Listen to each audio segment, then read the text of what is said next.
കേരളത്തിലെ ഓഫീസുകൾ ഇപ്പോൾ ഹൈടെക് ആണ് അല്ലേ? വിരൽത്തുമ്പിൽ സർട്ടിഫിക്കറ്റുകൾ ലഭിക്കും. ഓഫീസുകൾ കയറിയിറങ്ങി പാടുപെടേണ്ട. കഴിഞ്ഞോ? ഇല്ല. പ്രധാന പ്രശ്നം ഇതൊന്നുമല്ല. ഓൺലൈൻ സംവിധാനം നിലവിൽ വന്നിട്ടും വില്ലേജ് ഓഫീസുകളിൽ പലതിലും കാര്യങ്ങൾ പഴയപടിയിൽ തന്നെയാണ്. സ്വാഭാവികമായും ഇത് അസ്വാസ്ഥ്യജനകമാണ്.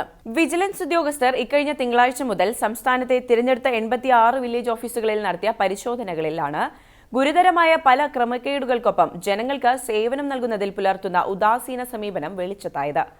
ഈ ഡിസ്ട്രിക്ട് ഓൺലൈൻ സംവിധാനം വ്യാപകമാക്കിയത് ഒട്ടും കാലതാമസമില്ലാതെ ജനങ്ങൾക്ക് ആവശ്യമായ സേവനം ലഭ്യമാക്കാനായിട്ടാണ്. എന്നാൽ പല വില്ലേജ് ഓഫീസുകളും പുതിയ മാറ്റം ഉൾക്കൊള്ളാൻ ഇപ്പോഴും മടി കാണിക്കുകയാണ്. അപേക്ഷകൾ മേശപ്പുറത്ത് കെട്ടിവെക്കുന്ന പഴയ ശീലം ഉപേക്ഷിക്കാൻ പലർക്കും ഇപ്പോഴും മടി തന്നെയാണ്.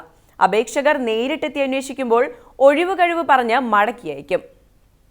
കാര്യസാധ്യത്തിന് കൈമടക്ക് നൽകേണ്ടി വരുന്ന രീതിയും ഇതുവരെ അവസാനിച്ചിട്ടില്ല. കൈക്കൂലി വാങ്ങാൻ പുതിയ പേയ്മെന്റ് സംവിധാനങ്ങളെ ആശ്രയിക്കുന്നവരും ഉണ്ട്. അതാകുമ്പോൾ കൈയോടെ തെളിവ് സഹിതം വിജിലൻസ് പിടികൂടുമെന്ന ഭയവും വേണ്ട. ജനങ്ങൾ സേവനങ്ങൾ തേടി വില്ലേജ് ഓഫീസുകളിൽ നേരിട്ടെത്തുന്നത് ഒഴിവാക്കാനാണ് ഒട്ടുമിക്ക സേവനങ്ങളും ഓൺലൈൻ വഴി ലഭ്യമാക്കുന്നത്. നിരവധി വില്ലേജ് ഓഫീസുകളിൽ ഈ സംവിധാനം നല്ല നിലയിൽ പ്രവർത്തിക്കുന്നുമുണ്ട്. എന്നാൽ മാറ്റം ഉൾക്കൊള്ളാൻ മടിക്കുന്ന ഉദ്യോഗസ്ഥരുടെ ഓഫീസുകളിലാണ് അപേക്ഷകൾ മേശപ്പുറത്ത് തന്നെ കെട്ടിക്കിടക്കുന്നത്. വിവാഹ രജിസ്ട്രേഷൻ സർട്ടിഫിക്കറ്റിനായി പോലും വധൂവരന്മാർ ഇപ്പോൾ നേരിട്ട് ഹാജരാകേണ്ടതില്ല. രേഖകളെല്ലാം ഓൺലൈനിലൂടെ നൽകിയാൽ ഒട്ടും കാലതാമസമില്ലാതെ സർട്ടിഫിക്കറ്റ് വീട്ടിലെത്തും. അതുപോലെ ആശ്രിത സർട്ടിഫിക്കറ്റ്, വരുമാന സർട്ടിഫിക്കറ്റ്, ക്രീമി ലെയർ സർട്ടിഫിക്കറ്റ്, കൈവശാവകാശ സർട്ടിഫിക്കറ്റ് തുടങ്ങിയ രേഖകൾ അപേക്ഷിച്ചാൽ ഉടൻ നൽകും എന്നതാണ് ഈ പോർട്ടൽ സംവിധാനത്തിന്റെ മെച്ചം. ജനങ്ങൾക്ക് അത്യധികം ഗുണകരമായ ഈ സംവിധാനം അട്ടിമറിക്കാൻ ശ്രമം നടക്കുന്നുണ്ട് എന്നാണ് വിജിലൻസ് പരിശോധനയിൽ പുറത്തുവരുന്ന വിവരം. ഉദ്യോഗസ്ഥരിൽ ചിലർക്ക് ഇപ്പോഴും പുതിയ രീതി വഴങ്ങുന്നില്ല എന്നത് മറച്ചുവെച്ചിട്ട് ഒരു കാര്യവുമില്ല.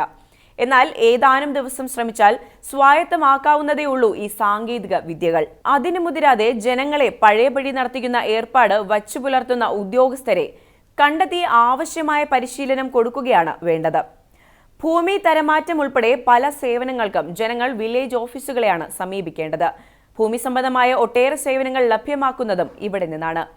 2 ഡസനോളം സേവനങ്ങൾ വേറെയുമുണ്ട്. ഈ പോർട്ടൽ സംവിധാനം ഏർപ്പെടുത്തിയപ്പോൾ സർക്കാർ നൽകിയ ഉറപ്പ് ഇനി ഒന്നിനും ആരും ഓഫീസുകൾ കയറി ഇറങ്ങേണ്ടി വരില്ലെന്നും എല്ലാം ഓൺലൈനിലൂടെ ലഭ്യമാകും എന്നൊക്കെയായിരുന്നു.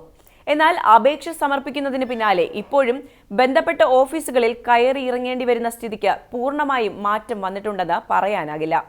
ഈ പോർട്ടൽ സംവിധാനത്തിന്റെ കാര്യക്ഷമത വർദ്ധിപ്പിക്കാൻ കഴിഞ്ഞാൽ ഇപ്പോഴത്തെ പരാതികൾക്ക് കുറെയൊക്കെ പരിഹാരമുണ്ടാകും. കൃത്യമായ പരിശോധനയും മേൽനോട്ടവും ഉണ്ടെങ്കിൽ വീഴ്ചകൾ കണ്ടെത്താനും പരിഹാര നടപടികൾ സ്വീകരിക്കാനും കഴിയും.